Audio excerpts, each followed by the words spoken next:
안녕하십니까. 6월 3일 OBS 뉴스 오늘 출발합니다. 오늘 함께할 두 분을 소개합니다. 장성철 공농센터 소장, 김성환 시사평론가 자리했습니다. 어서 오십시오. 네, 안녕하세요. 총선 이후에 소통 강화에 주력하고 있는 윤석열 대통령 오늘 첫 국정 브리핑을 했습니다. 윤 대통령은 포항 영일만 앞바다의 석유와 가스 매장 가능성에 대해서 언급을 했는데요. 발언을 먼저 듣고 오겠습니다. 우리 정부 들어와서 지난해인 2023년 2월 동해가스전 주변에 더 많은 석유가스전이 존재할 가능성이 높다는 판단하에 세계 최고 수준의 심해 기술평가 전문 기업인 미국의 액트지오사에 물리탐사 심층 분석을 맡겼습니다. 최근에 최대 140억 배럴에 달하는 석유와 가스가 매장되어 있을 가능성이 매우 높다는 결과가 나왔고 유수 연구기관과 전문가들 검증도 거쳤습니다. 네, 가스와 석유 매장 가능성 높다. 관련 발언 끝나고 나서 이제 차분하게 결과를 지켜봐달라 이런 말도 대통령이 덧붙이긴 했는데 일단 산업자원부 장관이 아니라 대통령이 직접 국정 브리핑을 했습니다. 이 정도면 뭐 관련주들의 반응이 벌써 뜨겁습니다. 뭐 가능성 높다는 얘기 아니에요? 그러니까 그렇게 봐야 되겠죠. 대통령께서 언급하셨다면 어느 정도 가능성을 높게 봤다. 그렇게 말씀을 드려야 될 것 같고요. 대통령께서는 뭐 회담 일정 중에라도 급하게 내려와서 브리핑해야 될 사안이라고 판단했다라고 얘기를 하시는 거죠. 총 140억 배럴의 석유가스의 매장이 되어 있을 가능성이 높다. 천연가스는 29년, 석유는 최대 4년을 쓸 수 있다라는 거고요. 총 경제성 가치로 따져보면 삼성전자 시총의 5배에 달한다. 지금 삼성전자 시총이 452조거든요. 그러면 대략 2262조 정도가 돼요. 그렇다면 대한민국 국가 4년치 예산과 맞먹는 그러한 경제성이 있다라고 볼 수밖에 없는데 일단은 2022년부터 한국석유공사에서 광개토 프로젝트라고 해가지고요. 동해, 남해, 서해 이렇게 중요한 지역에 석유랑 가스 탐사를 하고 있었어요. 그것과 관련해서 지금 동해 1, 2구에서 2004년도서부터 가스와 경질류를 뽑아내고 있었거든요. 물론 2021년에 이제 다 뽑아내가지고 이제 없는데 그 주위를 보니까 더 많은 매장량이 있을 것 같다. 이런 식의 이제 브리핑과 발표를 한 거다라고 말씀을 드리고요. 일단은 대한민국이 에너지 수입 액수가 정말 많잖아요. 저것이 개발이 돼가지고 실질적으로 대한민국 에너지 비용을 절감시킬 수 있다면 정말 뭐 대통령이 10번이고 100번이고 브리핑할 일이 아니냐. 정말 앞으로 잘 탐사 시추까지 해가지고 경제성 있는 가스와 석유를 발견했으면 좋겠다. 그런 생각이 드네요. 다 끝나신 거예요? 네. 관련 이제 평 어떻게 들으셨는지 잠시 후에 좀 듣도록 하겠고요. 김성환 평론가님 어떻게 보셨어요? 너무 아름답고 장밋빛 전망만 얘기해 주셔가지고 좀 반대로 얘기를 해야 되지 않을까. 그래야 뭐 균형이 맞지 않겠습니까? 그런 생각이 드는데요. 그러니까 지금 동해가스전이 발견이 됐던데 그 주변이라고 얘기하잖아요. 그 6-1광구입니다. 그러니까 동해가스전 발견됐을 때 그때 퇴적층을 다 조사를 했어요. 제가 한국석유공사에 들어가서 가스전 현황 나와 있는 자료를 들여다보니까요. 거기에 이미 어떤 지층을 가지고 있는지까지 조사가 다 끝났어요. 근데 왜 그동안에 전혀 발견을 못했을까 이런 생각이 들고요. 동해가스전 주변이 굉장히 특이한 지형을 갖고 있는 곳이라서 내부 압력이 굉장히 높은 곳이랍니다. 그래서 상업 생산을 하기 위해서는 그 안에 압력이 너무 클 경우에는 자칫 잘못 시추공을 뚫어서 생산을 하기 위해서 뚫고 난 다음에 안에 있는 뭐 석유든 천연가스를 끌어올릴 때 갑자기 폭발하는 현상이 생길 수도 있다 그래요. 그러니까 매장량이라는 것하고 실제로 생산, 상업 생산에 들어가는 것은 좀 다른 차원일 수도 있겠다. 이건 좀 우리가 주의해 볼 필요가 있다고 생각하고요. 그리고 그렇기 때문에 이전에 뭐 지금 다 새롭게 탐사를 해서 뭔가가 이제 뭐 자원이 있다는 사실을 확인을 했다고 하면은 이거는 추정 매장량에 가까운 것이고요. 지금 이제 5개 시추공을 뚫어야 된다 그러잖아요. 최소한. 한 개 시추공 뚫는데 윤 대통령 표현으로는 한 1,000억. 이전에 뭐 보도에 따르면 한 600억 정도 든다고 하거든요. 근데 이렇게 뚫었을 때 실제로 뚫어서 어느 정도가 있는지 확인을 해봐야 실제로 그런 자원이 그러니까 매장에 돼 있는지 확인이 가능하다는 거예요. 예. 그러니까 벌써부터 우리가 축배를 들어서는 좀 안 될 것 같다. 좀 주의할 필요가 있다. 이렇게 생각하고요.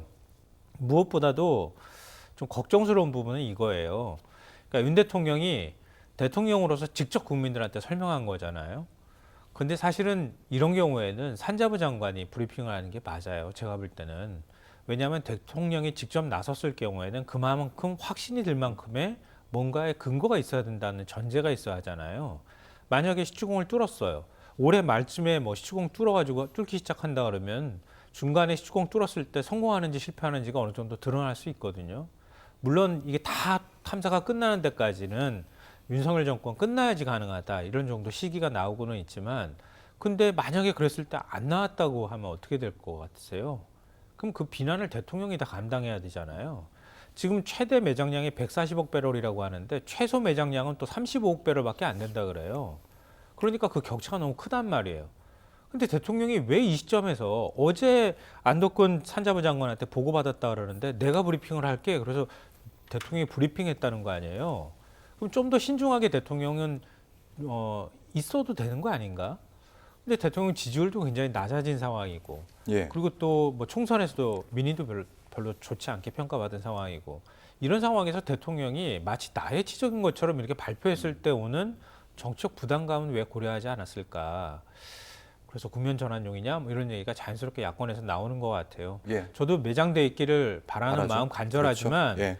현재 진행되는 상황으로 봤을 때는 너무 큰 기대를 갖기보다는 좀 차분하게 지켜볼 필요가 있고 거기에 따르는 대통령의 대응은 좀 적절치 않다. 그렇게 개인적으로 생각합니다. 네, 허원하 개혁신당 대표가 바로 반응을 좀 내놓았는데 돋보이는 대목에선 대통령이 나서는 것 같고 책임질 부분 이런 부분에선 대통령이 숨는 것 같다. 예. 뭐 그렇게 뭐 비판받을 수가 있는데 이렇게 에너지와 관련된 중요한 문제이기 때문에 대통령께서는 국민 앞에서 좀 자랑하고 싶어 했다라는 뭐 측면도 있을 것 같아요. 그걸 너무 좀 색안경 쓰고 나쁘게만 볼 필요는 없다라고 좀 말씀을 드리고요. 여러 가지 사항에 대해서 김성환 평론가님 말씀 잘해 주셨는데 이게 아마 개발되더라도 2035년에서야 좀 상업적인 생산이 좀 가능하다고 해요. 다량 뭐 다른 전문가분들이 있겠지만 이 방송을 보는 시청자분들께 좀 설명을 시켜드리면은 대략 이 시추는 4단계랍니다. 예. 그러니까 탐사 시추가 있고요. 그러니까 물리 탐사가 있고요. 지금 물리 탐사가 끝난 상황이에요. 그래서 우리가 대략 24군데 정도의 탐사 시추를 한답니다. 그래서 탐사 시추해가지고 어느 정도 좀 괜찮을 것 같아라고 하는 곳을 다시 뚫어가지고 경제성 평가 시추를 한대요. 그래서 거기서 경제성이 나오면 그때서야 생산 시추에 들어가는 거예요. 그러니까 총 4단계 중에 지금 첫 번째 단계만 지금 통과한 것이다.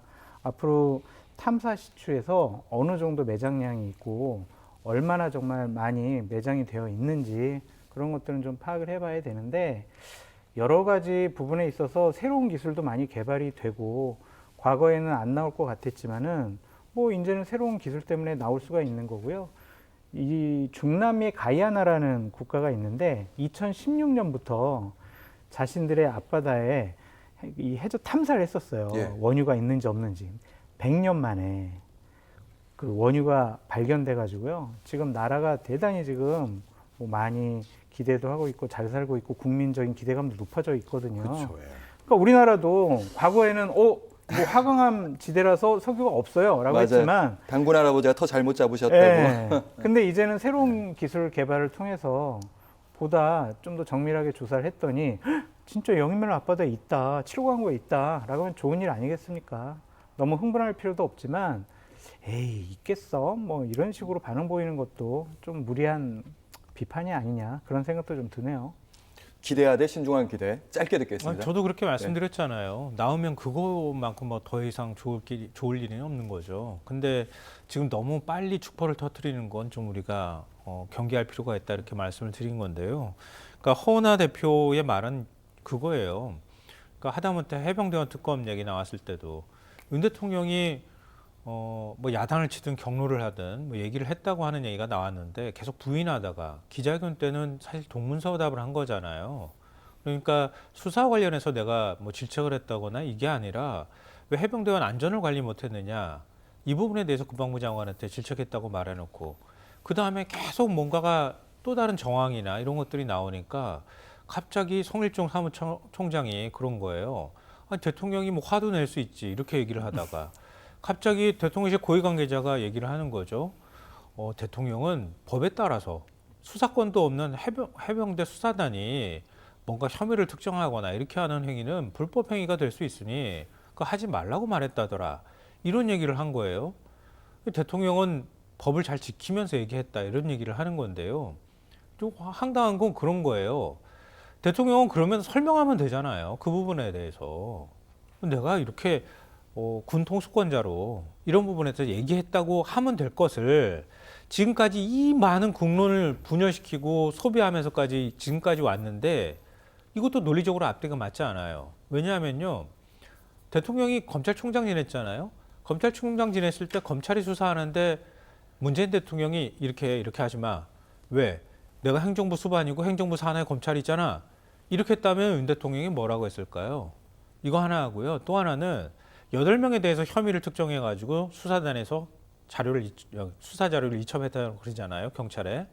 그러면 그 수사권도 없는 해병대 수사단이 그 자료를 이첩하는 것, 혐의 사실을 적시하는 것 자체가 그게 불법이라고 해서 대통령이 거기에 대해서 야단을 쳤다 그러면 혐의 사실을 아예 넣지 말았어야죠. 왜 임성근 사단장은 빼라고 하고 2명은 그럼 혐의 사실을 특정해서 넘겼습니까? 앞뒤도 맞지 않는 얘기를 가지고 얘기하는 거예요. 이런 것처럼 대통령과 관련되어 있는 얘기 있을 때 대통령이 나서 설명하면 될 거 뒤로 숨어가지고 얘기 제대로 안 하고 그리고 이런 거 같은 경우에 뭔가 큰 치적이나 공을 세울 것 같은 거 있으면 산자부 장관이 발표해도 될 일을 비켜. 내가 할게. 그래가지고 대통령이 발표하는 모습에 대해서 이게 과연 맞는 건가 이런 생각 저는 하실 분들이 있다고 생각해요. 네. 앞으로 또 다른 국정 브리핑을 보고 싶다 이런 말씀을 들었고요.